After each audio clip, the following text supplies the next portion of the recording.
Recent గా కాంగ్రెస్ ప్రభుత్వం దీని జీవో విడుదల చేసింది.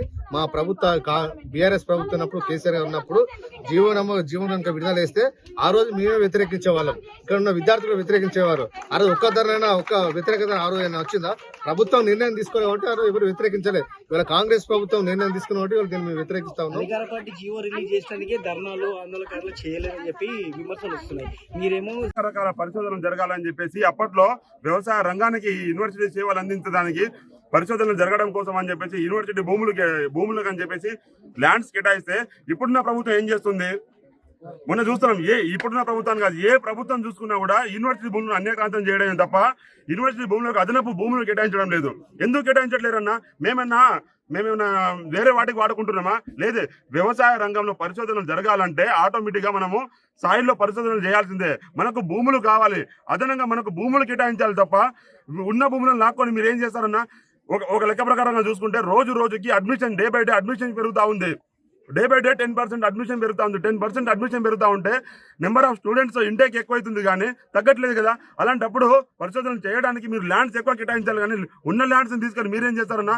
ఇప్పుడున్న బయోడైవర్సిటీ పార్క్ ఉంది, దాన్ని ఎస్టాబ్లిష్ చేయడానికి 30 సంవత్సరాలు టైం పట్టింది. అలా 30 సంవత్సరాలు ఈ వృధా సమయాన్ని, అంటే ఏదైతే మేము చేసినామో ఇంతటి కష్టాన్ని మీరు ఒకటేసారి వృధా చేస్తామని చెప్తే ఎంతవరకు సమం చేశామన్నా? దయచేసి దీని మీద మీరు స్పందించి మాకు సానుకూల దృక్పథంతో ఆలోచించి మాకు మంచి చేకూరుస్తారని చెప్పేసి ఆశిస్తున్నాము.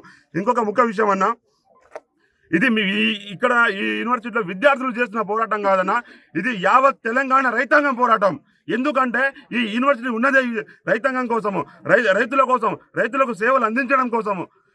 ఇవాళ విద్యార్థులతో స్టార్ట్ అయింది ఈ ఉద్యమం. రేపటి నాడున మాకు పాజిటివ్ రెస్పాన్స్ రాకపోతే అదే విధంగా మా డిమాండ్స్ ఏవైతే మేము ముందుగానే మెన్షన్ చేశామో ఆ డిమాండ్స్ ఏంటంటే యూనివర్సిటీ భూములలో ఉన్న 2014లో మా పేరెంటల్ యూనివర్సిటీ యాంగ్రూర్ నుంచి మాకు ఎంతైతే అమౌంట్ ఆఫ్ ల్యాండ్ కేటాయించినారో ఆ సేమ్ అమౌంట్ ఆఫ్ ల్యాండ్ ఇప్పటికి మాకు అవే ఉండాలి. మిగతా ఏమైనా కట్టడాలు ఏమైనా ఉంటే వాటిని తొలగిస్తారా, లేదంటే వాటి యూనివర్సిటీ పేరు మీద మారుస్తారా? మార్చి మాకు మా యూనివర్సిటీని కాపాడండి. దయచేసి జియో 51 వెంటనే వెనక్కి తీసుకొని రైతాంగానికి, రైతును రాజుగా మారుస్తున్న ప్రభుత్వము రైతును రాజుగా మార్చే క్రమంలోనే ఉండాలి కానీ వ్యవసాయ పరిశోధనలు ఆపడానికి ఎందుకు అడ్డుకుంటుంది?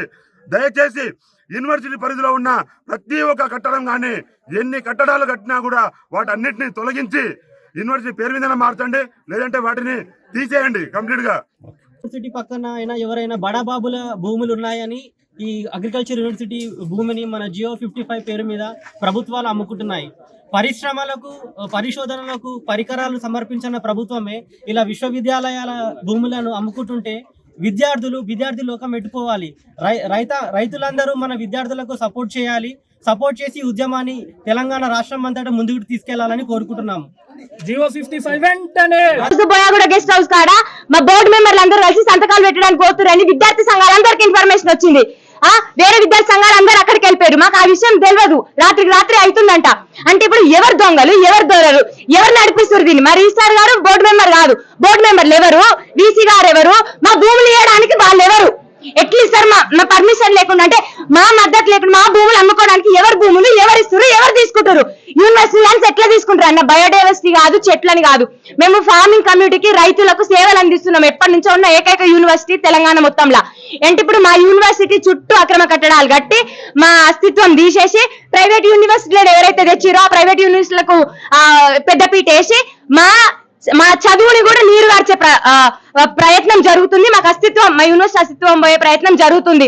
సో తెలంగాణ రైతాంగానికి విజ్ఞప్తి చేస్తున్నాం, రైతులకు అన్యాయం జరగబోతుంది. మేము కొత్త వంగడాలు సృష్టించేది, నేను ఇప్పుడు పిహెచ్డి స్కాలర్, మేము సైంటిస్టులు అయ్యేది మీకోసం అన్నా. రైతన్నలందరూ మాకు మద్దతు చెప్పాలని కోరుకుంటున్నాము. గవర్నమెంట్ 25 రోజుల నుంచి ఏం చేస్తుందో మాకు అర్థమైతే ఎందుకు స్పందిస్తలేదో తెలియట్లేదు. ఒక కుమారి ఆంటీ ఫుడ్ స్టాల్ పెట్టుకున్న ఆమెకు స్పందించిన ఆమెకున్న విలువ పిహెచ్డి స్కాలర్లకు ఒక యూనివర్సిటీ స్టూడెంట్స్ కు లేదా అని మేము గవర్నమెంట్ ని ప్రశ్నిస్తున్నామన్నా. ఎవరు బీసీ గారైనా ఎవరైనా మా సంబంధం లేకుండా మాకు తెలియకుండా మేము 25 రోజుల నుంచి అయితే మా చేతిలో ఏం లేదు, గవర్నమెంట్ డెసిషన్ తీసుకుంది అంటే ఒక యూనివర్సిటీ పర్మిషన్ లేకుండా రిజిస్ట్రార్ పర్మిషన్ లేకుండా గవర్నమెంట్ ఎట్లా తీసుకుంటది? ఆ విషయం అయితే వాళ్ళు చెప్తలేరు. మాకు తెలియకుండా బోర్డు మెంబర్ సంతకాన్ని పెట్టడానికి పోతా అంటారు. ఏం జరుగుతుంది యూనివర్సిటీలలో? ఏం రాజకీయం నడుస్తుంది? మేము అడుగుతున్నాం.